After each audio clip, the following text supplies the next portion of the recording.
Goeiemôre geliefde disipel van Jesus en baie welkom by nog 'n episode van In Jesus Bybelstudie. Ons is besig met 'n reeks oor jou identiteit in Christus en hierdie is die 11de episode in hierdie reeks. Maar kom ons bid net saam. Here, baie dankie vir u woord. Dankie dat u vanoggend die oë van ons harte en die ore van ons harte oopmaak om te ontvang wat u woord vir ons wil leer. Wat u vir ons wil wys uit u woord uit, want u woord is so lewendig. U woord is so amazing, u woord is so kragtig. Ons kan net nie genoeg daarvan kry nie. Dankie dat ons eie Bybel in ons hand kan vashou. Die lewende woord van God. Ons eer u daarvoor en ons is ontvanklik vir wat u vir ons wil gee in Jesus naam. Amen. Ons is besig met 2 Korintiërs 3 vers 18.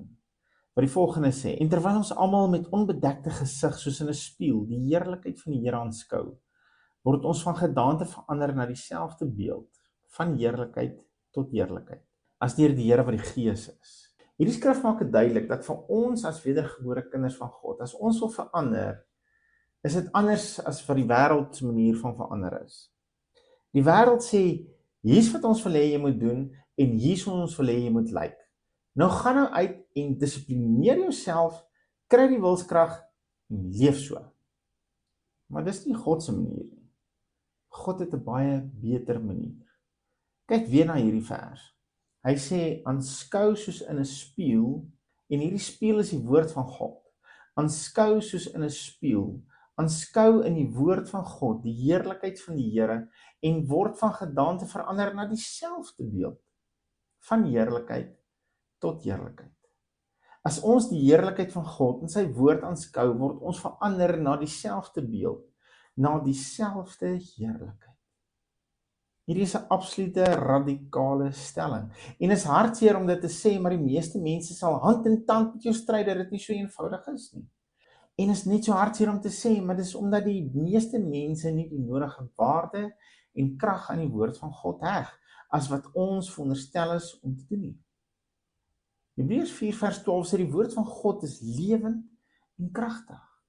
Lewend en kragtig. Dan sê Johannes in hoofstuk 1 vers 1, in die begin was die woord, en die woord was by God, en die woord was God. In vers 14 sê hy, en die woord het vlees geword, en het onder ons gewoon. Wie het onder ons kom woon? Jesus. Hierdie is baie bekende verse, maar soms kan die bekendheid van 'n vers veroorsaak dat ons te gemaklik daaroor lees, sonder om die krag daarin te besef. Hierdie twee tekste in Johannes 1 maak dit duidelik dat God, Jesus en sy woord een en dieselfde is.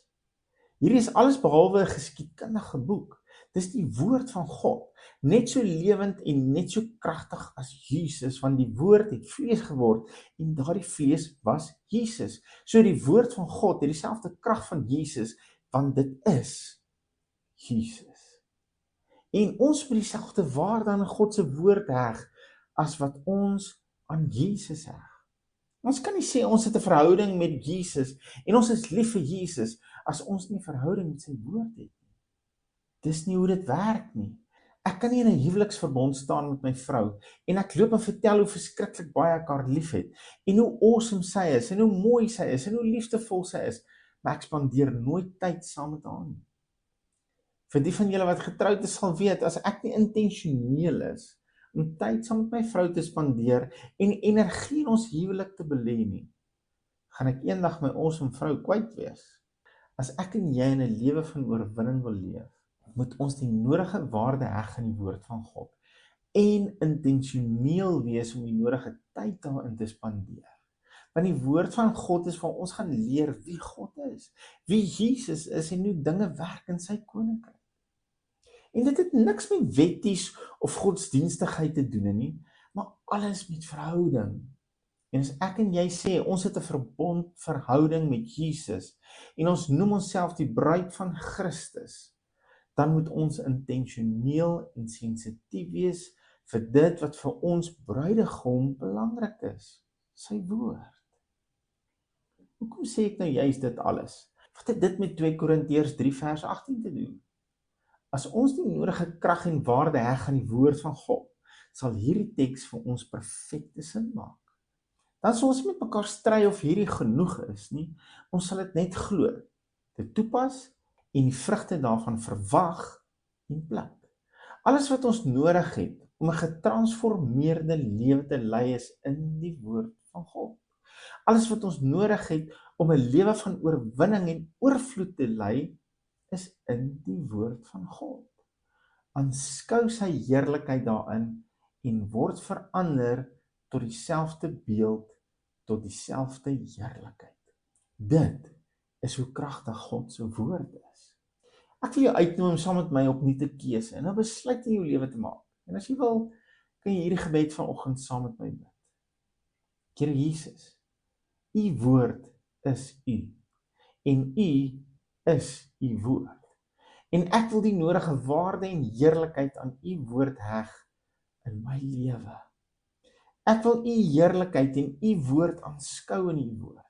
En ek koester die verwagting dat U Gees my sal verander tot dieselfde beeld, tot dieselfde heerlikheid. Dankie dat U Gees my geopende oë gee om U waarheid te kan sien en te verstaan, en dat U Gees my bekragtig deur U waarheid om vry te wees en 'n lewe van absolute oorwinning te leef. Gees, siel en liggaam. Ek bid dit in die wonderlike naam van my Here Jesus Christus. Amen. Geliefde van Jesus, ek weet ek sê dit altyd as 'n rympie aan die einde van my boodskappe, maar hierdie is die beginsels van 'n lewe van oorwinning. Hou jou oog op Jesus en jou neus in sy woord. Shalom.